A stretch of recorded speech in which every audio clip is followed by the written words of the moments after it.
Bonjour à tous, bienvenue sur le 34e épisode du podcast Pelote et Repelote, qui, comme son nom l'indique à peu près, est un podcast consacré au tricot. Il est encore temps, puisque nous sommes le dernier jour de janvier. Je vous souhaite une bonne année 2021. On va pas se le cacher, 2020 a été une année difficile. Je pense que celle qui s'annonce va l'être également.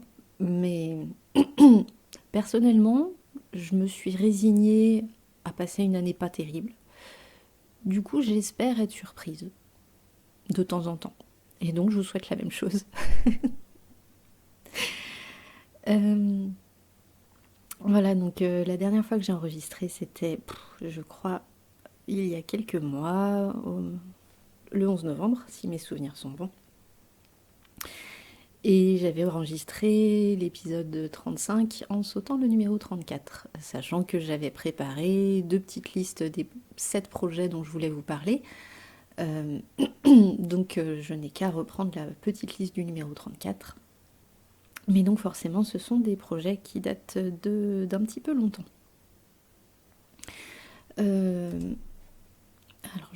Mon ordinateur a planté juste au moment où je lançais l'enregistrement, donc je dois le rallumer.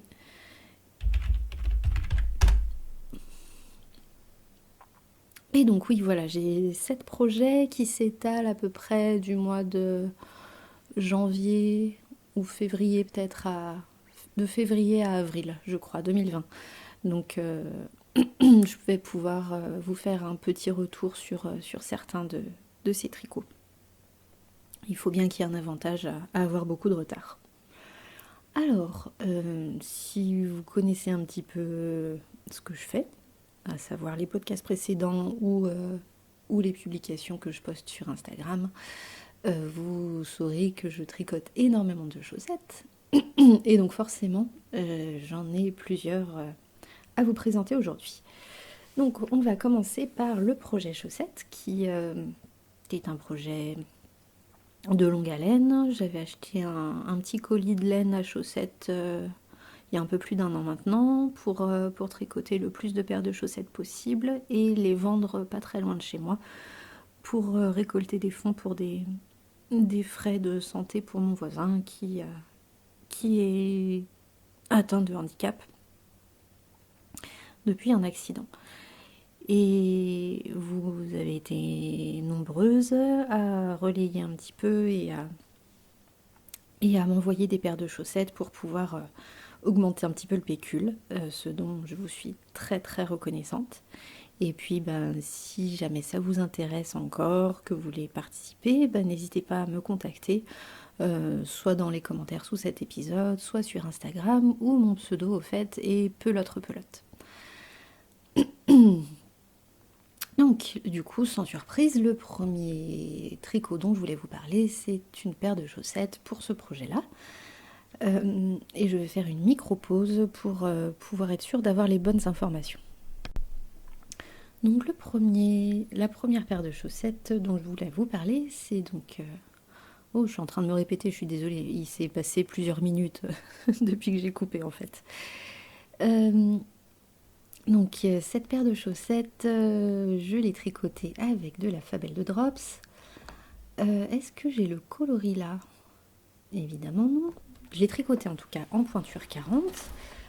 Comme à mon habitude, je suis partie des orteils. J'ai fait un fiche Lipski heel pour le talon et des côtes 1-1 avec un rabat tubulaire à l'aiguille pour la finalisation. C'est ma manière préférée, c'est ce qui me permet de ne pas réfléchir et de pouvoir tricoter ces chaussettes dans des moments un peu perdus, de pouvoir l'attraper, le reposer au travail, dans les files d'attente, en papotant, enfin bref. Si vous tricotez des chaussettes en jersey, vous savez. Ou d'ailleurs des projets, si vous êtes capable de pas trop regarder votre tricot, ce qui est pas trop mon cas, vous voyez ce que je veux dire. Alors j'essaye d'attraper mon cahier. Est-ce que là-dedans j'aurais pu noter? Ah non, c'est carrément dans l'ancien. Ah, ça pourrait être ça. Oui, voilà. Donc le coloris principal c'est le 677 et le contrastant c'est le 522. C'était un reste d'une paire de chaussettes que j'avais tricoté précédemment. Toujours pour le même projet chaussettes. C'est le hashtag que j'utilise sur Instagram. Donc tricoté en taille 40-41 et tricoté en mars avec des aiguilles 2 mm et demi. Ah d'ailleurs j'en profite, je les ai fait rentrer dans le cal Crazy Socks de Cookie la guerrière. Je crois que c'est la 3e année qu'elle organise ce cal là qui vient de démarrer donc en 2021. Et si vous voulez vous motiver pour tricoter des chaussettes, voilà, sachez que ce cal existe, il est hébergé sur Ravelry, sur le groupe donc de Cookie. Oh, c'est Cookie la guerrière ou Cookies & Co, je ne sais plus. Et visiblement ma connexion internet n'est pas très bonne aujourd'hui, donc je suis désolée. Si j'arrive à les voir plus tard, je vous l'écrirai. Faut pas que j'oublie. Ai-je beaucoup de choses à dire de plus sur ces chaussettes? Non, rien de particulier. J'aime beaucoup ce coloris, je l'avais déjà tricoté il y a quelques années pour l'offrir à un ami.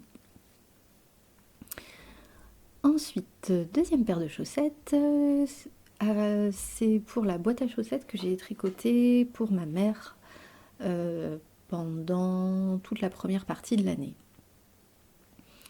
Puisqu'elle elle avait essayé une de mes paires de chaussettes à Noël, elle avait tellement aimé qu'elle l'avait gardée, puisque je m'étais fait moi-même une boîte de bas que je m'étais offert du coup au Noël 2019.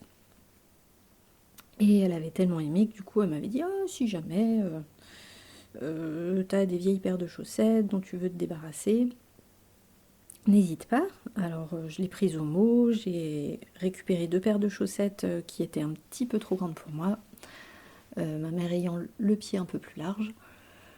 Et puis je me suis dit que tant qu'à faire, j'allais lui en tricoter d'autres. Donc cette paire-là, je l'ai faite en laine Volboot, qu'on trouve sur le site de Butinette, ça s'écrit B-U-T-I-N-E-T-E,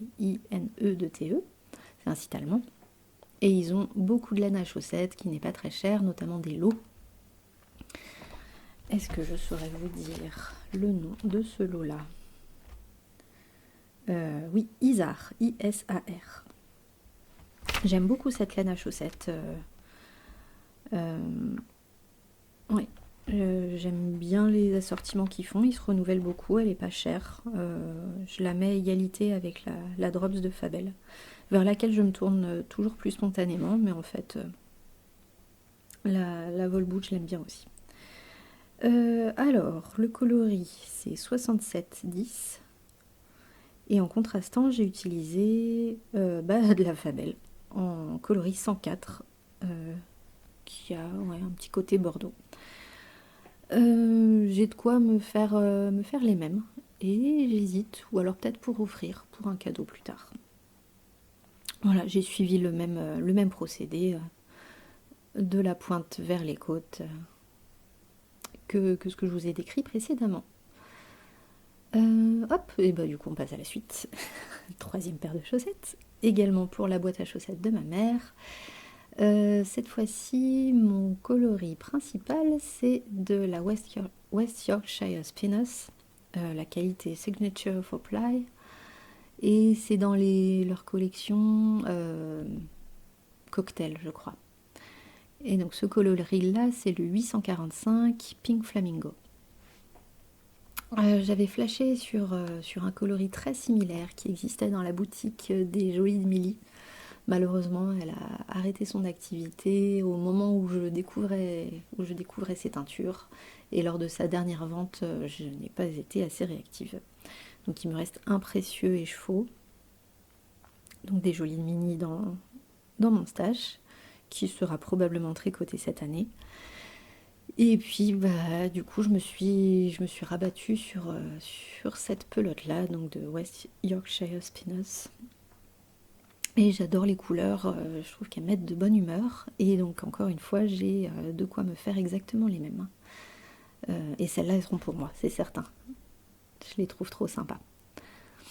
Et oui, j'ai déjà 50 paires de chaussettes. Enfin, en vrai, j'ai pas compté, mais beaucoup trop. Et oui, c'est nécessaire. Et non, je ne me justifierai pas là-dessus. J'avais un truc... Ah bah oui, le contrastant.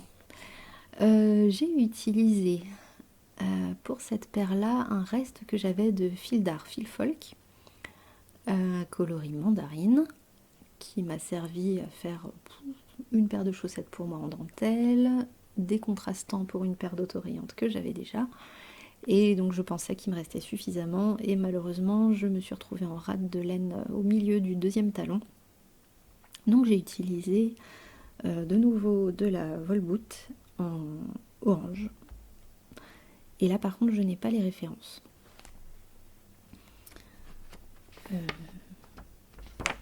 Et quoique, ça c'est un autre truc, ça c'est une autre chose. Ah, peut-être dans mon cahier d'avant. Et oui, je suis à cheval entre deux carnets de tricot. Alors, j'espère que je fais pas trop de bruit. Ah mais non, ça c'est mon premier cahier de tricot. Là je suis dans le troisième. Et donc il faut que j'aille chercher à la fin du deuxième. Et non, j'ai noté pour la fil folk. Comme c'était un minuscule bout pour le dernier que j'ai attrapé, j'ai pas noté. Désolée. Mais en tout cas, elle les porte beaucoup, elle les aime bien. Mission accomplie. Et donc j'ai procédé évidemment comme précédemment. Et nous passons à la dernière paire de chaussettes qui, celle-ci, est toujours d'ailleurs, parce que je les ai portées hier, était pour moi. Donc en début d'année dernière est sorti le livre 52 Weeks of Socks, édité par Laine Magazine, traduction française 52 semaines de chaussettes, donc 52 patrons de chaussettes. C'est un livre qui est en anglais, qui est toujours disponible. Il a été réédité, je crois, victime de son succès. Et du coup, j'ai été faible, je me le suis offert. Sachant que mon objectif l'année dernière, c'était justement de sortir un petit peu des chaussettes autorayantes et de me faire davantage de chaussettes avec des motifs. Et j'ai jeté mon dévolu sur le patron Toivo Ario de Heidi Allander. Je n'arrive plus à me souvenir de quelle langue c'est, mais il me semblait que j'étais allée chercher la traduction sur Google Translate et que ça parlait d'un oiseau, me semble-t-il. Mais ça se trouve, je dis une grosse bêtise. Encore une fois, je n'ose pas trop aller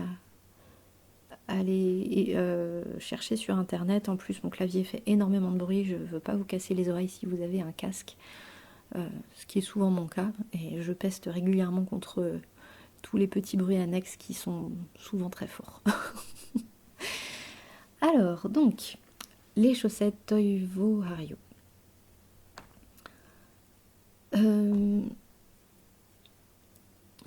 Donc c'était la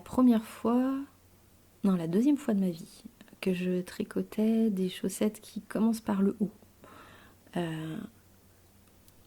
C'est un type de construction qui me faisait peur, et puis surtout là il y avait un talon plat à gousset, chose que je n'avais jamais faite de ma vie et qui m'angoissait un petit peu. Ça avait l'air bien compliqué cette chose là. Spoiler alerte, en fait il suffit de suivre ce qui est écrit et ça se passe très bien. Par contre je serais incapable de le faire de mémoire. Autant le Fish Lipski Seal, j'ai suivi 2 fois les indications et j'avais compris comment ça marchait et retenu. Autant celui-là, j'en ai fait quelques-uns depuis et j'ai vraiment besoin de suivre rang par rang toutes les indications. Mais effectivement, c'est plus large. Donc pour un coup de pied plus fort, c'est vrai que c'est une construction plus intéressante. Ce qui fait que moi, du coup, cette paire-là est un petit peu grande. Peut-être due à la dentelle aussi. Je m'égare. Ai-je tout dit pour le patron? La dentelle, j'ai eu du mal à la retenir aussi. Mais bon, après, il suffit de suivre les indications. J'ai fait une toute petite modification, je crois, pour le montage. J'ai fait un montage tubulaire. Et je crois pas que c'était indiqué dans le patron. Mais c'est une finition que j'adore, donc c'est vrai que dès que maintenant toutes les chaussettes que je commence par le haut, je les fais avec ce montage-là. Ensuite, en lisant les instructions sur le pied, je me suis plantée. Donc j'ai fait trop de motifs de dentelle. Du coup, j'ai dû commencer mes diminutions pour la pointe du pied alors que j'étais encore en train de faire mon motif. Et c'est peut-être ça qui fait qu'elles sont un petit peu trop grandes. Et on termine par un grafting à la pointe, chose que j'ai déjà faite plusieurs fois, que je ne sais pas faire par cœur, mais qui me pose pas de problème. Au contraire, j'aime bien, je trouve que c'est joli. J'ai une petite bosse de chaque côté, mais pour des chaussettes, au bout de quelques portées, ça disparaît. Ça se fond dans la masse du tricot. Parlons ensuite de la laine. Donc c'est de la Candy Wool, qualité Candy Socks, 425, ce qui veut dire qu'il y a 425 mètres au 100 grammes. Et c'est le coloris radioactive. C'était une laine que j'avais utilisée d'abord dans un pull, puis est-ce que j'en avais recommandé ou est-ce que j'en avais... Oh, j'arrive plus à me souvenir. Oui, je crois que j'en ai recommandé. J'avais 2 écheveaux pour me faire un châle, le Hildebert de... Comment il s'appelle? Lerche. J'ai Yarnflex qui me vient, mais non, Yarnflex c'est Audrey. Et elle est française. Alors que Lerche, elle est danoise.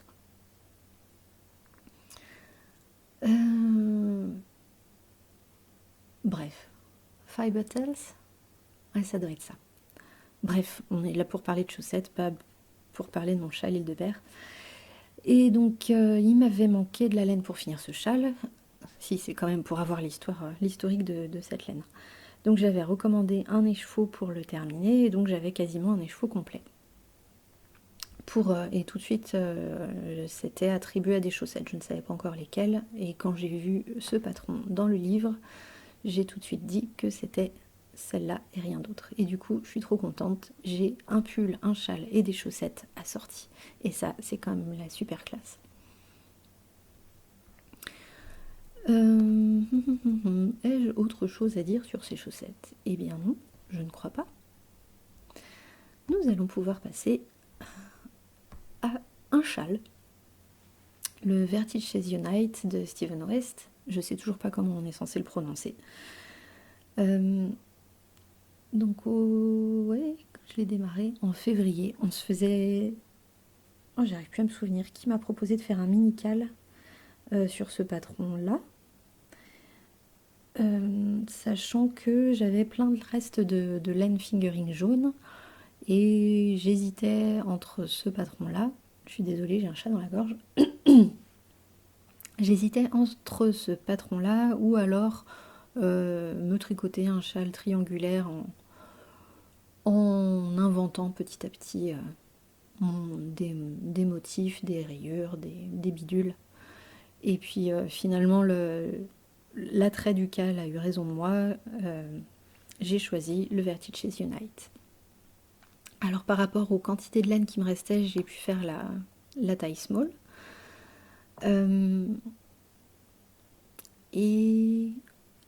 Et puis moi, comme je tricote serré et que Steven West, je crois qu'il tricote plutôt lâche, je suis un peu déçue du résultat parce que j'ai un châle fort petit. Donc en hiver, par exemple, je peux pas le mettre. J'ai trop froid. Enfin, il me couvre pas assez, sachant que je suis une porteuse de châle.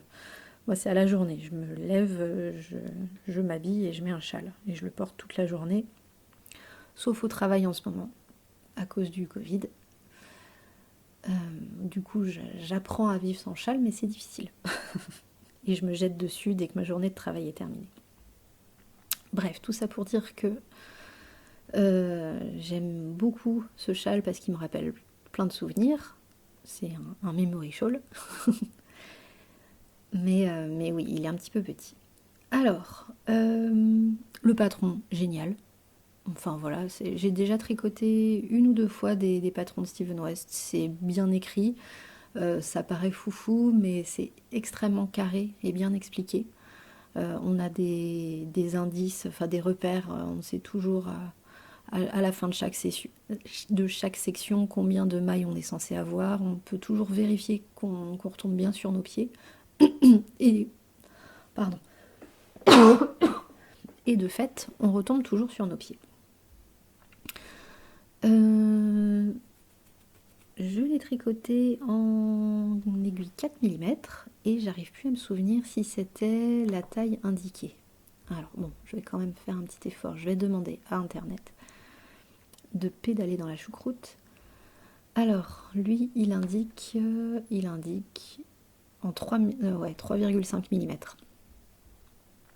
Donc j'avais déjà spontanément augmenté d'une taille d'aiguille. Mais j'aurais pu passer à 4,5 en fait. Les châles en mousse, en point mousse. Les châles en mousse. Il y a les châles en carton, les châles en mousse et puis les châles en laine. Les châles en point mousse, je me suis rendu compte que je pouvais vraiment les passer en 4,5.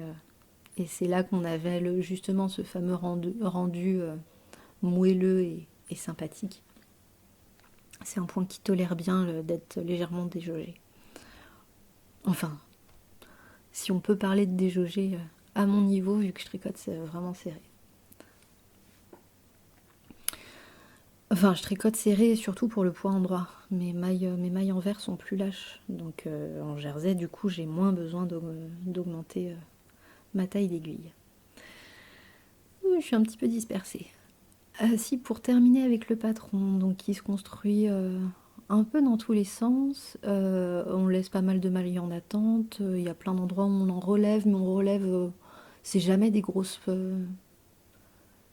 c'est jamais des grosses parties à relever. Et, et c'est facile, on repasse juste dans les boucles. Il n'y a pas besoin de vraiment... C'est pas comme un relevage, par exemple, d'une bordure sur un gilet. Où là, il faut vraiment faire 2 mailles sur 3 ou 3 mailles sur 4. Non, non, avec les patrons de Steven West, on relève tout. Je me demande s'il nous fait faire des jetés au début des rangs, ce qui permet de passer dans le jeté à chaque fois ou juste simplement dans chaque boucle. Et comme ça, on retombe sur nos pattes. Donc, c'est pas du relevage compliqué. Il y a juste eu un endroit pour démarrer le grand rectangle central où j'étais pas sûre d'avoir compris. Et en fait, en suivant vraiment pas à pas ce qui a été écrit, ça a marché. Donc vraiment, aucune inquiétude. Et puis on termine avec un I-cord. Et là, je le voulais contrastant, je voulais du gris. Et d'ailleurs, du coup, j'en arrive à vous parler des laines. Alors, je crois que j'ai été plus exhaustive dans mon carnet. Alors, j'ai de la Madeleine et Philibert qualité soc et coloris rhum, qui était un reste du châle A Girl's Best Friend que j'ai tricoté pour ma mère. J'avais de la Féfile en mérino superwash, coloris bouton d'or et les 3 ours, qui était un reste de mon Doodler de Steven West aussi. J'avais de la vilaine chaussette en boulette que j'avais acheté au Grand Knit-It, enfin l'unique Knit-It qu'il y a eu en 2019, si je compte bien. Et c'est le coloris Les bottes de Mimi Cracra, et il m'en reste encore.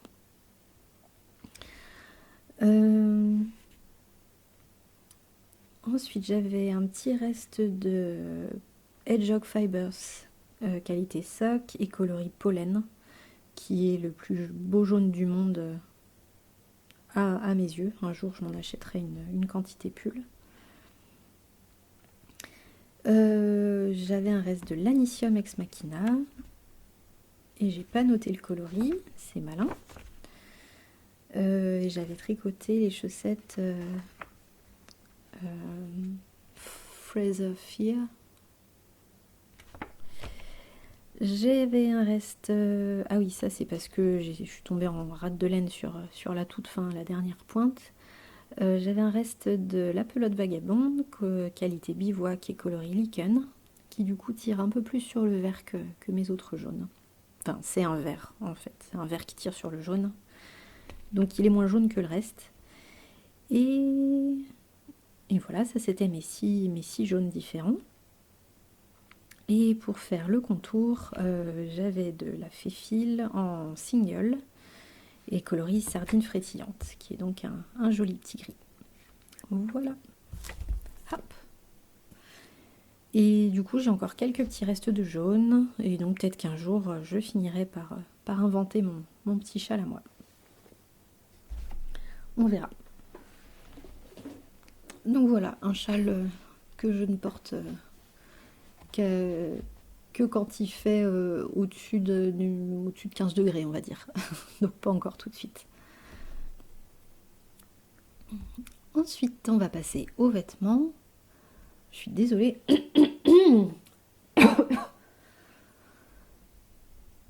C'est l'enroulement du matin. Mais il est bientôt midi, mais je me suis levée un peu tard et j'ai encore parlé à personne. L'amoureux, ayant eu une nuit blanche, il dort encore. Donc, le premier vêtement dont je voulais vous parler, il s'agit du Lace Hem Tee de Carina Spencer. C'est un modèle que j'avais vu sur le podcast de Catherine Tricotte tout le temps. Et j'avais flashé dessus, j'avais trouvé ça magnifique. Et j'avais 2 écheveaux initialement destinés à un châle. Et puis finalement, je voulais me faire un petit pull court. Un petit boléro. Donc 2 écheveaux, c'est parfait pour faire quelque chose d'aussi cropped. Donc c'était mon tout premier cropped de ma vie. Donc tricoté au mois de mars. Alors par contre, je m'étais dit, j'irai au bout de ma laine, et puis je tricoterai le corps le plus long possible, et puis quand j'aurai plus de laine, je m'arrêterai. Et puis évidemment, en fait, j'avais pas regardé, mais c'est un patron qui se tricote en commençant par le bas. Donc du coup, j'ai rallongé le plus que j'ai pu pour les manches, et je suis allée au bout de ma laine. Alors, on commence par, je me souviens plus très bien, mais on a un petit peu de dentelle.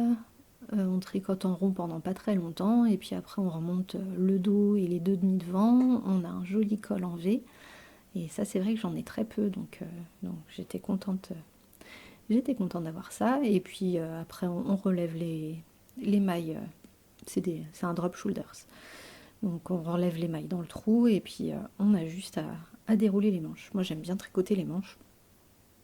Finalement, c'est comme des chaussettes, sauf que c'est même encore un peu plus intéressant puisque il faut faire des diminutions de temps en temps. Alors, les manches, je les fais toujours à ma sauce, aussi bien par rapport à mon échantillon que par rapport au fait que j'ai un tour de bras qui ne correspond pas dans les standards de taille à mon tour de poitrine.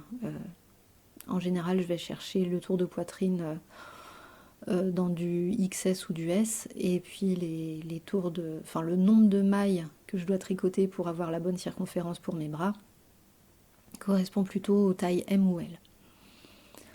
Donc du coup, ça fait belle lurette que je ne suis plus les indications pour les manches, et à chaque fois je démarre approximativement et j'essaye au fur et à mesure pour caler mes diminutions.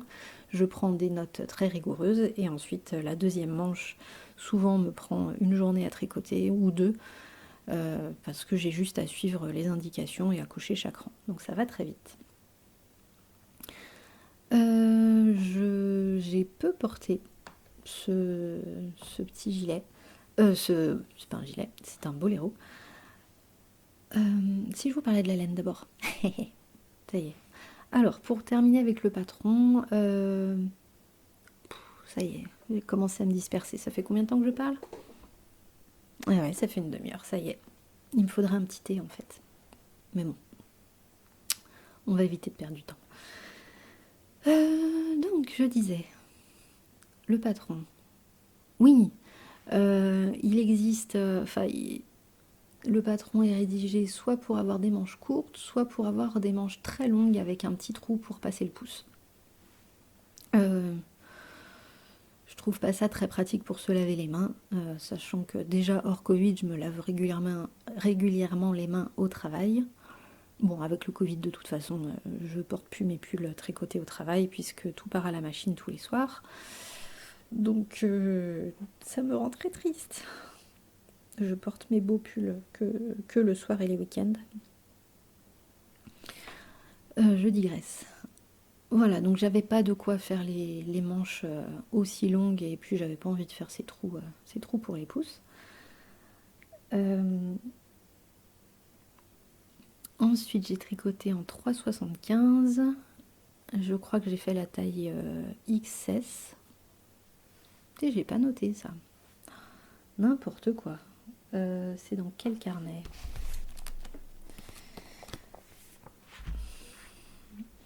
Voilà, taille XS. Et je sais plus ce que ça recommandait. Je crois que c'était ça recommandait du 3,75 le patron. Ensuite, pour le patron, j'ai tout dit. Pour la laine, il s'agit de la Northbound Knitting Superwash Merino Fingering. Donc, non, la marque de la laine, c'est la Northbound Knitting que j'avais trouvée chez les petits points parisiens il y a fort longtemps. Je crois il y a bien 2-3 ans à force. Et le coloris, c'est Trench. Donc, c'était à l'époque où je cherchais le kaki parfait. Et donc, en termes de kaki, on est vraiment parfait, à mon sens. C'est juste que c'est un petit peu trop bariolé. Je trouvais ça un peu trop bariolé pour un châle. Alors que d'habitude, je préfère mettre du bariolé dans les châles et de l'un peu plus uni sur les vêtements. Va comprendre. La laine est très... Pardon, la laine est très sympa. Et je connaissais pas du tout. C'est vrai que je pense que c'est une laine qu'on trouve assez peu en France. C'est une marque américaine. Voilà, c'est à peu près tout ce que j'ai à dire pour la laine. Ensuite, pour le retour sur investissement, vu que ça fait 9 mois que j'ai ce petit pull, il est trop cropped pour moi. Je suis définitivement quelqu'un qui a froid au rein, qui a besoin d'avoir le bas du dos au chaud. Et par chez moi, il fait plutôt beau en général. Je suis quand même dans la moitié sud de la France. Mais vu qu'on est dans les montagnes, il y a quand même souvent du vent. Et c'est vrai que ouais, les pulls, c'est toujours compliqué à la mi-saison, parce que, ou même en été. C'est vrai que j'en porte beaucoup, mais souvent en fin d'après-midi ou le soir, quand ça se rafraîchit, bah, il y a du vent et du coup ça passe à travers les mailles. Donc en général, c'est plus simple d'enfiler un sweat ou une veste. Après, c'est pas mal pour éviter les coups de soleil. C'est assez respirant.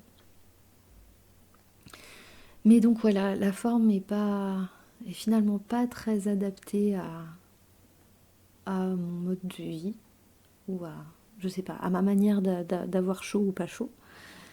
Et puis, je suis un petit peu déçue du fit. Enfin, je trouve qu'il baille un peu sur moi. Alors, bon, je l'ai vu, voilà, moi j'avais flashé sur celui de Catherine. Nous n'avons pas tout à fait les mêmes formes. Et sur elle, je le trouve vraiment, vraiment magnifique. Euh, ouais, il la met en valeur mais du coup, il est bien plaqué sur la poitrine et puis bah, il s'arrête juste en dessous et finalement, il est assez ajusté. Et sur moi, bah, du coup, il n'est pas très ajusté sous la poitrine, il flotte, il godaille et je trouve que ça lui donne un air pas fini justement. Mais bon, j'ai pas de laine pour le rallonger, donc je le laisse tel quel. Après, on va voir au printemps, peut-être que j'aurai davantage l'occasion de le porter cette année. Je me rends compte que des fois, il y a des vêtements comme ça ou des accessoires que je porte pas beaucoup dans les premiers temps après les avoir tricotés. Et puis 2 ans plus tard, tout à coup, c'est l'engouement, je mets plus que ça, c'est la folie. Je me dis mais pourquoi je l'ai pas mis avant? Donc on verra à plus long terme si finalement il gagne mon cœur ou pas. Je vous le dirai si j'oublie pas. Peut-être lors du mi-mai de mai, c'est l'occasion souvent de voir si on a beaucoup porté les choses et de pouvoir avoir un retour sur nos vêtements. Et on va passer du coup au dernier tricot dont je voulais vous parler. Il s'agit du Margot de Along avec Anna. C'est un pull, enfin voilà, j'aimais bien le concept du raglan formé par une petite dentelle. Par contre, j'étais réticente, j'aimais pas enfin, j'aimais bien la dentelle sur le devant, mais je trouvais que d'avoir les petits traits en épi inclinés vers le bas, j'étais pas convaincue. Donc je voulais les mettre dans l'autre sens.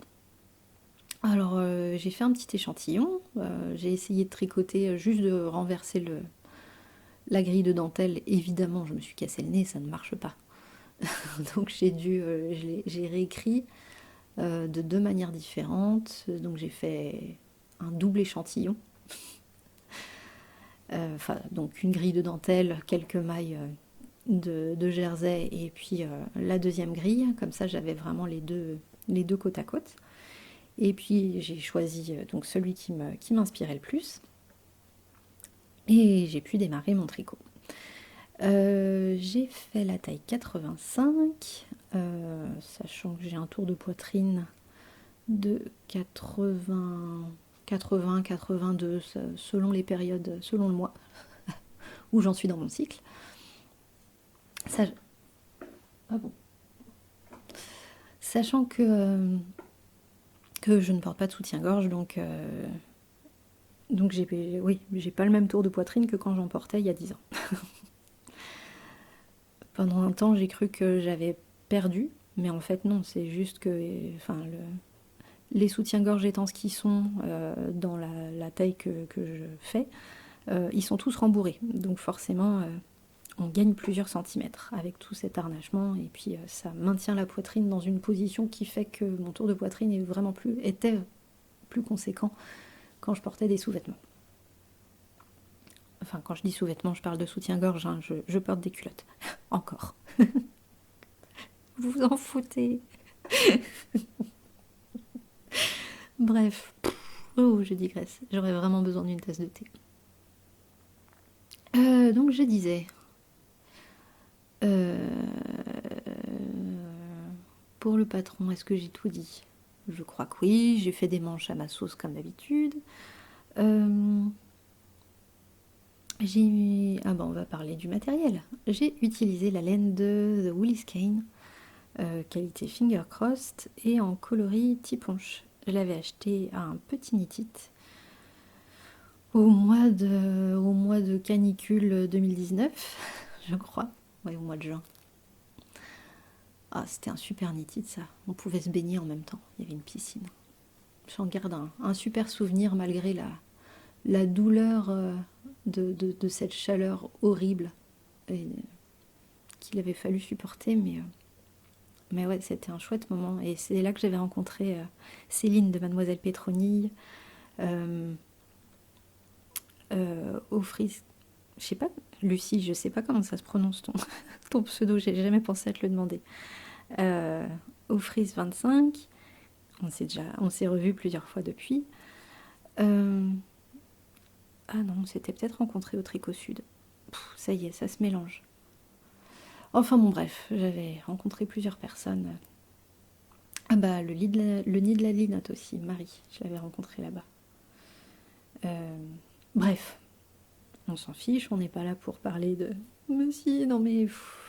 forcément, on a envie de... Enfin, j'ai beau être une ours, hein, je suis pas une grande sociale.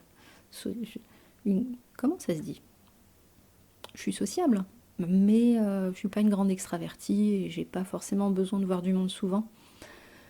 Mais c'est vrai que là, au bout de 9 mois, enfin 10 maintenant, cloîtré chez soi, c'est vrai que les copains me manquent, la famille me manque, les sorties me manquent, et puis évidemment les festivals laineux me manquent aussi. Je croyais que j'étais, ouais, suffisamment une ours pour être au-dessus de tout ça, mais en fait non, j'en ai marre et ça me manque. Et donc, bref, j'avais acheté ma laine à ce petit Nitite. J'avais revu Angélique, que j'avais déjà rencontrée, oui. J'aime beaucoup cette femme. Elle a un contact vraiment, vraiment super agréable. Et puis sa laine est chouette, les couleurs sont chouettes. Non, vraiment, j'aime tout dans cette marque.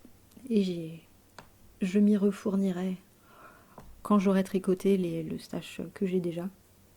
Puisque j'ai encore 4, 5, 6, 7 écheveaux d'ailes dans mon stash. Donc voilà pourquoi je n'achèterai rien cette année, ou quasiment rien. Bref, je suis encore en train de digresser. Donc j'ai utilisé... Ouais, il doit me rester 30 grammes sur mes 3 écheveaux. Est-ce que... Je crois que j'ai creusé la taille, je sais plus si c'est dans le patron ou pas. Je l'ai marqué dans mes modifications, donc peut-être que c'est un patron qui va tout droit. Enfin, ou alors je les ai faits quand ça m'a chanté. C'est peut-être plutôt ça. Ouais, en général, je fais 3 séries de diminution et j'en fais 4 puisque j'ai un peu plus de popotin que de poitrine. Toute proportion gardée, bien sûr, je suis plutôt un petit gabarit. Mais avec là, ces dernières années, je commence à prendre quand même un petit peu de ventre, un petit peu de fesses et ce pourtour-là, je le perdrai plus. Voilà. Ça paraît assez clair. Je bouge plus assez, je suis trop sédentaire et puis bah je vieillis tout simplement. Avec grâce et un petit peu de graisse. Ça tient chaud, c'est bien. Donc voilà, il faut que je fasse davantage d'augmentation après avoir creusé la taille de mes vêtements. Ensuite, pour les boutons, j'ai noté ça nulle part.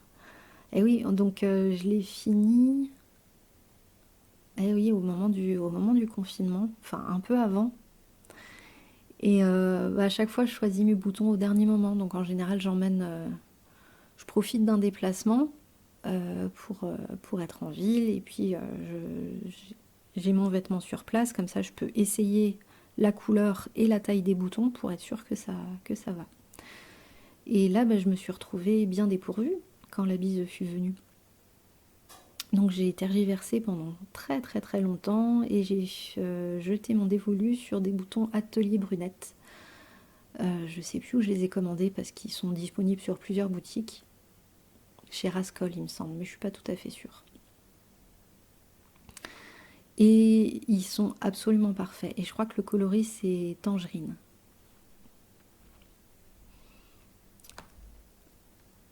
Voilà. Ai-je tout dit? Je crois que oui. Alors c'est une couleur qui sort un petit peu de mes habitudes.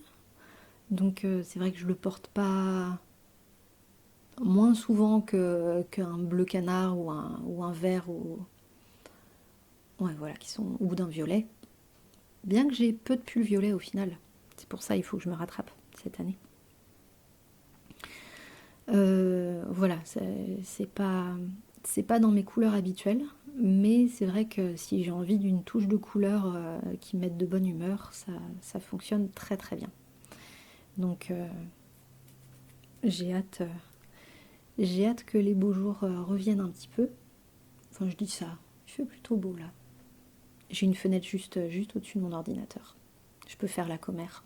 Je regarde les oiseaux passer et les chats des voisins. De temps en temps, il y a une voiture. C'est plutôt calme par chez moi. Donc voilà. Est-ce que j'ai dit que je l'avais tricoté en 3 mm et demi? Je ne crois pas. Et ben voilà, maintenant je l'ai dit. Et c'était ce qui était recommandé dans le patron. Et bien voilà pour les tricots. Rapidement pour vous parler un petit peu de lecture, depuis le mois de... Donc oui, si le dernier enregistrement c'était au mois de novembre, j'avais déjà fini Les Rois Maudits. Je sais que je les relirai dans quelques mois ou années, parce que ça m'a vraiment plu. Et puis depuis je suis embarquée dans l'intégrale d'Outlander. Donc c'est un beau pavé. Et puis je lis quasiment que le soir avant de dormir dans mon lit. Donc ça n'avance pas très très vite. Je suis mitigée. J'ai adoré le début. Bon, j'avais été spoilée par la série puisque j'ai vu la première ou la deuxième, je sais plus. Non, pas n'importe quoi. Je sais pas si j'ai vu la deuxième saison en entier. Je crois que je me suis arrêtée avant. Je trouve la série mièvre, même si je suis sans conteste sous le charme de Jamie, évidemment. Enfin, évidemment, non, il est peut-être pas au goût de tout le monde, mais il ressemble un peu à mon amoureux. Mon amoureux est moins baraque. Moins grand, moins costaud, mais il y a un petit truc. Donc forcément, je le trouve charmant. Mais en dehors de ça, il suffit pas à garder mon intérêt pour la série. Par contre, pour le livre, ben là, je suis... il me reste encore 3 tomes à lire sur les 10, 9 ou 10, je crois. Et ouais, c'est un peu laborieux, c'est un peu tout le temps les mêmes schémas. Donc bon, je peux pas dire que je suis très très emballée. Après, j'ai envie de savoir ce qui va se passer. Et il y a des moments, il y a des passages où je suis très embarquée. Donc, mais bon, ça sera pas... ça pour le coup, je pense pas que je le relirai un jour. Voilà, ça... C'est souvent à ça que je détermine la qualité de mes lectures. C'est que je relis énormément. C'est ce qui me permettait, avant d'avoir ma liseuse, de limiter un petit peu la taille de ma bibliothèque. En relisant régulièrement, bah, on achète moins. Enfin, si, j'ai une belle pile à lire, mais quand même, ça permet de moins m'étendre, sachant que je garde, enfin voilà, j'adore lire depuis le primaire, donc et j'ai commencé à lire des classiques en primaire. Du coup, j'ai une bibliothèque bien chargée, sachant aussi que mes parents ont vendu leur maison avant-hier. C'est tout neuf.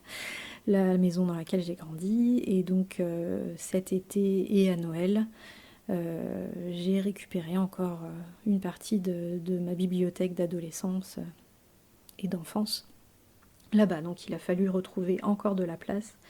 Et j'ai des cartons à la cave là qui sont pas encore déballés parce que je sais pas où les mettre. Donc il va falloir probablement trier encore. Et puis dans ce qui s'annonce en lecture, La Horde du Contrevent d'Alain Damasio, que j'ai jamais lu et quand même il faut connaître les classiques. Et puis après je lirai probablement Brandon Sanderson. J'avais déjà lu le premier tome. Ah, comment ça s'appelle la saga en entier? Je sais plus. Il suffit de me pencher en avant et de ne pas renverser toutes les pelotes qui sont posées dessus. J'ai dû parler très près du micro, je suis désolée. Les archives de Rochard. Et donc j'avais lu le premier tome de La Voix des Rois. Et j'ai le deuxième tome qui m'attend, mais comme je les ai lus il y a 1 an et demi, j'ai plus tout en tête. C'est une grande épopée de fantaisie. Je crois qu'on peut classer ça en fantaisie, ouais. C'est de l'héroïque fantasy, je pense qu'on peut le dire. Hein. Et ouais, c'est vraiment, c'est bien ficelé, les mondes et les pouvoirs, les machins sont bien organisés. Euh, donc voilà, et puis bah, après j'ai une grande saga de Dumas pour reprendre mes romans historiques. Donc voilà, je pense que j'ai de quoi m'occuper pour au moins jusqu'à cet été. Et puis bah, en tricot bah, c'est compliqué de dire ce qui s'annonce puisque là je suis en train de vous parler de ce qui s'est passé il y a un an. Donc pour les prochains épisodes de podcast, je pense que je rattraperai encore ce retard. 7 tricots finis par 7 tricots finis. Euh, N'hésitez pas à me dire ce que vous en pensez. Mais j'ai pas c'est vrai que spontanément, j'ai pas le cœur de sauter une année de tricot terminé juste pour revenir au présent parce qu'ils ont de la valeur, ils méritent d'être partagés dans le processus à mes yeux. Après, forcément, c'est sûr que ça donne un podcast un petit peu atypique euh, et qui du coup a voilà, et peut regarder, enfin c'est aussi le fait que j'enregistre peu souvent, hein, parce que je suis un peu feignasse, je suis très douée en procrastination. Et j'ai pas, enfin voilà, j'ai pas pour ambition d'être beaucoup lu, beaucoup écouté. Voilà, je le fais beaucoup pour moi. Après, c'est vrai que s'il y a aucun retour, s'il y a aucune vue, bon, je me dirais que ça n'intéresse pas grand monde et peut-être que j'arrêterai. Mais c'est vrai que là, d'enregistrer aujourd'hui, je vois bien en fait, ça me plaît, ça me donne des idées, ça me permet aussi d'avoir un retour plus clair moi-même sur ce que j'ai pu faire. Donc en tout cas, c'est intéressant au moins comme une trace et comme une réflexion personnelle autour d'un loisir, mais d'une manière de vivre aussi, puisque ça prend quand même beaucoup de place dans la vie. Voilà. Bref, j'entends que ça remue dans la chambre là-haut, donc je vais m'empresser de terminer cet enregistrement. Et puis je vais aller me faire un petit thé comme ça. Je vous souhaite voilà, tout ce qu'il y a de meilleur. Je vais éviter les discours grandiloquents, mais prenez bien soin de vous, vraiment, prenez bien soin de tous ceux et ceux qui vous entourent. Et puis j'espère vous retrouver bientôt. Salut!